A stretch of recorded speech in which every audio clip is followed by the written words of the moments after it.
পবিত্র মাহে রমজান উপলক্ষে বিএনপির ভারপ্রাপ্ত চেয়ারম্যান তারেক রহমানের নির্দেশে সদরঘাট থানা যুবদলের উদ্যোগে সহযোদ্ধার মাঝে ইফতার সামগ্রী বিতরণ অনুষ্ঠান সম্পন্ন হয়।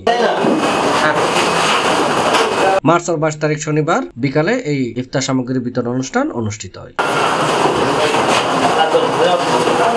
সদরঘাট থানা যুবদল নেতা আবু তালিব লিটনের সভাপতিত্ব 30 নম্বর ওয়ার্ড যুবদল নেতা মোহাম্মদ নাজিমউদ্দিনের সঞ্চালনায় অনুষ্ঠানত বিশেষ অতিথি হিসেবে উপস্থিত আছেন চট্টগ্রাম মহানগর যুবদলের সাবেক সহ সাংগঠনিক সম্পাদক কমল জ্যোতি, চট্টগ্রাম মহানগর যুবদলের সাবেক মৎস্য ও পশু বিষয়ক সম্পাদক সুলতান মাহমুদ খান সুমন, সদরঘাট থানা যুবদল নেতা মিন্টু, মুকুল, নজরুল, লতিফ, আবু তাহের, 29 নম্বর ওয়ার্ড যুবদল নেতা আলমগীর, জনি, রবিন, সাইদ, নুরুদ্দিন, রুবেল, মহিউদ্দিন, 30 নম্বর ওয়ার্ড যুবদল নেতা জুনুক, সুমন, শাহের, সদরঘাট থানা স্বেচ্ছাসেবক দলের যুগ্ম আহ্বায়ক সুলেমান হোসেন সাগর, শওকত আলী ইব্রাহিম, ছাত্র নেতা শাহরিয়ার মহিউদ্দিন সহ আরো অনেকেই। রাজনীতিকে পেশা হিসেবে নেওয়া যাবে না, রাজনীতিকে এনজিও হিসেবে নিতে হবে।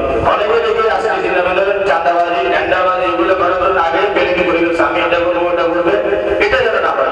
তারেক রহমান সাহেব ওনার নির্দেশিত আজকে আসলে ওনার নির্দেশে আমাদের আওয়ামী লীগ যে কাজ করেছেন আমরা সে কাজ করতে পারবো না।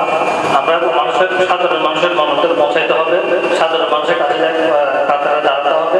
জনগণের কাছে হলে এই যে কয়েকটা মিছিল করে বা আমাদের সাথে ছবি তুলে কিছু ছেলে যে এখন বলে যে আমরা 17 বছরতে আগে চাঁদাবাজি করতেছে। যদি মানুষের আস্থার জায়গায় নষ্ট হয় তাহলে তিনি কাউকে ছাড় দিবেন না, প্রয়োজনে তিনি বহিষ্কার করবেন।